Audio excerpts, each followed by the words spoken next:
Method of powder production.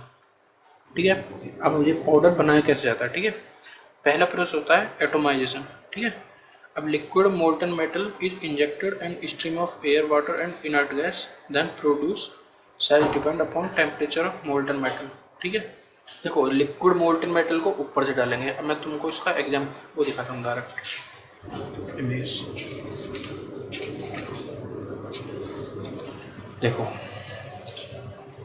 ये है molten metal. ठीक है, अब ये मोल्टन मेटल है तो यहाँ से इसको कंप्रेस्ड गैस है। कंप्रेस्ड गैस मतलब कुछ प्रेशर के साथ है वो, तो इसके बाद में जैसे वो रिलीज करी जाएगी गैस यहाँ से, और यहाँ पे एक पंप होगा जिसके थ्रू वो सक किया जा सकता है मोल्टन मेटल। ऊपर जाएगा, यहाँ पे एयर आ रही है तो डायरेक्ट यहाँ से जब निकलेगा तो एक स्प्रे की तरह निकलेंगे यहाँ से, और स्प्रे में हमको क्या मिलेगा, air plus globules of metal.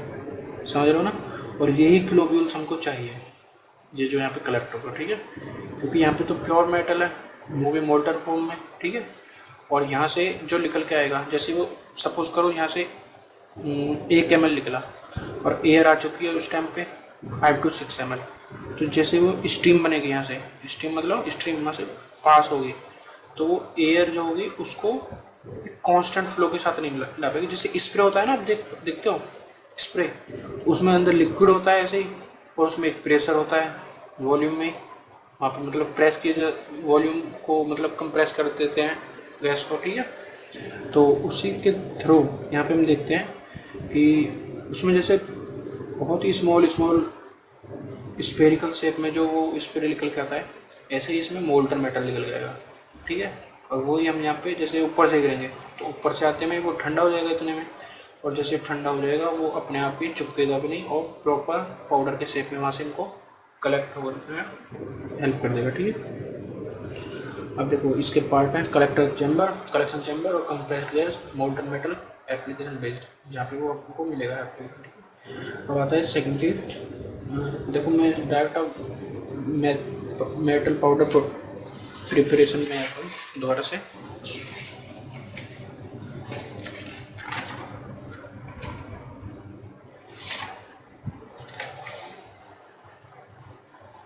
ठीक है, अब देखो यहाँ पे आता है दूसरा होता है reduction process. Reduction of metal oxide using an hydrocarbon and carbon monoxide as a reducing agent. By this method produce powder is porous and spongy having uniform size. ठीक है, सपोज करो यार कोई मेटल है ना, और उसमें हाइड्रोजन और ऑक्सीजन की फॉर्म है। ठीक है, देखो जो मेटल ऑक्साइड है, मेटल ऑक्साइड, ध्यान से सुनना मेरी बात, और जब मेटल ऑक्साइड हम उसमें एटमॉस्फेयर में उसको रख देंगे, ठीक है, वो सपोज करो एक क्यूबिकल फॉर्म में है मेटल ऑक्साइड। ठीक है, और हमने वो एटमॉस्फेयर में रख दिया, तो देखो एटमॉस्फेयर में आते क्या करेगा वो ऑक्साइड, वहाँ ऑक्सीजन जो वहाँ से रिलीज होना स्टार्ट हो जाएगी उसी पार्ट से। ठीक है, तो जैसे ही वो रिलीज होना स्टार्ट हुई वहाँ से, तो अपने इस जहाँ पे वो ऑक्सीजन पार्टिकल हैं, सपोज करो ये मेटल है, ये मेटल है, ये मेटल का एटम है और ये ऑक्सीजन का है, देखो वो अपने स्पेस मिलते ही वहाँ से रिमूव हुई, तो देख पा रहे हो स्पेस क्रिएट हो चुका है ये मेटल को, ये ऐसे होंगे तो ऑक्सीजन पार्टिकल जैसे वहाँ से रिमूव होना स्टार्ट होंगे तो क्या हो रहा है, स्पंजीनेस बन रहा है वहाँ पे। स्पंजीनेस मतलब जैसे ही हमको सारी ऑक्सीजन वहाँ से रिमूव हो चुकी होगी, तो देखो जहाँ पे भी ऑक्सीजन रिमूव होती है उसी को कहते हैं रिडक्शन प्रोसेस। ठीक है, रिड्यूसिंग रिएक्शन पढ़ रहा होगा केमिस्ट्री में। तो जैसे ही वो सिर्फ मेटल के एटम बचते हैं वहाँ पर, तो हमको सिर्फ ये चीज़ मिलती है प्योर मेटल के फॉर्म में, और वो भी स्पंजी होगा, पोरस, समझ पा रहे हो। और जैसे हम इसको ऑक्सीजन रिमूव के बाद में टच करेंगे कुछ भी करेंगे, तो हम जैसे प्रेस करेंगे, आपने देखा होगा ना बर्निंग कोयल जो होता है, जो जल चुका कोयला होता है, वो बहुत ही प्रेसिंग के टाइम पे बहुत ही ईजिली ऐसे हाथों से भी टूट जाता है, लेकिन अगर हम उसमें ट्राई करें उसको बर्निंग से पहले, तो वो ऐसे आसानी से बिल्कुल नहीं टूट सकता, एज कम्पेयर टू स्टोन वो बिल्कुल ही पत्थर होता है यार उस टाइम पे। ठीक है, रिडक्शन वाला प्रोसेस यही है। अब देखो, अब आती है प्रोसेस सिंटरिंग, इम्पोर्टेंट है टॉपिक यार। देखो अब मैंने बोला था सिंटरिंग स्टार्टिंग में कि एक ऐसी प्रोसेस होगी जिसमें जो पार्ट होगा बना हुआ पार्ट, ठीक है, उसमें उसको हमको टेम्परेचर तक ले जाना है, और जो वो टेम्परेचर होगा मेल्टिंग पॉइंट से थोड़ा लो होगा, ठीक है, समझ रहे हो। और देखो इतना भी लो नहीं होगा कि उसमें जो बॉन्डिंग फ्यूजन है वो हो ही ना पाए, सफिशिएंटली हाई होगा, मतलब काफ़ी ज़्यादा भी टेम्परेचर होगा, इतना भी टेम्परेचर ज़्यादा नहीं है कि मेल्टिंग टेम्परेचर तक पहुंच जाए, बट उससे कम होगा, जिसकी हेल्प से हम क्या कर पाएंगे, बॉन्डिंग और फ्यूजन। इसी वजह से उसके अंदर स्ट्रेंथ आती है। देखो इस वर्ड को ध्यान से समझना, फ्यूजन बॉन्डिंग, कि जो मेटल पाउडर है तो जब उनको हाई टेम्परेचर पे जाके प्रेस मतलब प्रेस करके लाए हैं, और उन्हों के बाद में अगर उनको टेम्परेचर मिल जाता है तो ये फ्यूजन हो जाना स्टार्ट हो जाता है उन दोनों जो मेटल के पार्टिकल हैं उनों के बीच में, ठीक है। Sintering compact depend on mechanism of fusion plastic flow, ठीक है, evaporation of volatile material. Sintering compact जो होता है डिपेंड करता है मैकेनिज्म पर जो फ्यूजन प्लास्टिक फ्लो है, ठीक है। अब देखो सिंटरिंग में क्या होता है, कुछ प्रोसेस ऐसी होती हैं कि उस जैसे ही हम उसमें कॉम्पैक्शन करते हैं ना, ध्यान से सुनना, कॉम्पैक्शन के टाइम पे कुछ एजेंट्स को डाला जाता है, ठीक है।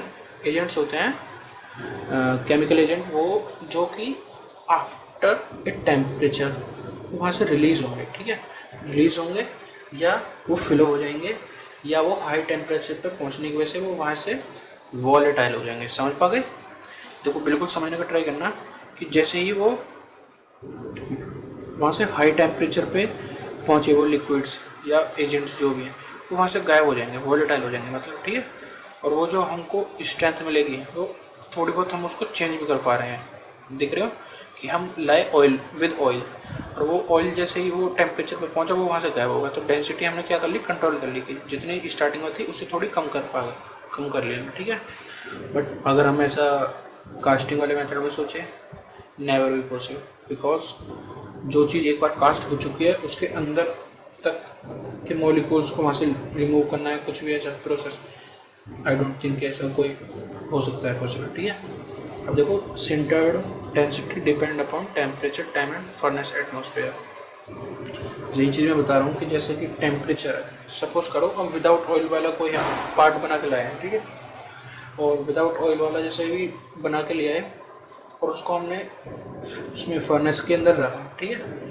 जैसे फर्नेस के अंदर हमने उसके अंदर रखा तो हम ऑब्जर्व करते हैं कि उसकी डेंसिटी जितना ज़्यादा टेम्परेचर राइज करेंगे, क्योंकि मेल्टिंग पॉइंट तक तो हमको पहुंचना नहीं है। सपोज करो कोई हाई डेंसिटी का मटेरियल है, ठीक है, उसको मेल्टिंग टेम्परेचर बहुत ही हाई है, और वो हम जैसे जितना ज़्यादा टेम्परेचर राइज कर लेंगे ना, हम उसकी डेंसिटी उतनी ही ज़्यादा मतलब अचीव कर सकते हैं, ठीक है, फर्नेस के अंदर, ठीक है। जितना ज़्यादा टेम्परेचर उतनी ज़्यादा हम डेंसिटी वहाँ से ले सकते हैं, ठीक है। अब आता है better dimension of precision, better mechanical properties can be achieve by using high compressor. ये चीज़ आप बिल्कुल अच्छी तरीके से समझ चुके होंगे कि हम जितना ज़्यादा प्रेस करेंगे वो उतना ही अच्छा प्रॉपर शेप में आएगा, ठीक है। सपोज करो जैसे कि यही है, ठीक है, हमने इसमें मेटल पाउडर को फिल किया और ऐसे करके हम इसको प्रेस कर दें, ठीक है, ऐसे। तो जितना ज़्यादा हम प्रेस अंदर तक कर देंगे वो उसकी डेंसिटी उतनी ही ज़्यादा हो जाएगी, क्योंकि वॉल्यूम कम होता चला जाएगा और मास जो होगा वो एक फिक्स है, और वॉल्यूम जितना ज़्यादा कम होता चला जाएगा वो उतना ज़्यादा डेंसिटी बढ़ती चली जाएगी। जैसे कि आप जानते हो density equal to mass upon volume, जितनी ज़्यादा ये कम होगी उतना ही ज़्यादा डेंसिटी बढ़ती चली जाएगी, इन्वर्सली प्रोपोर्शनल, ठीक है। जिस चीज़ सेंटरिंग आपकी यहाँ पे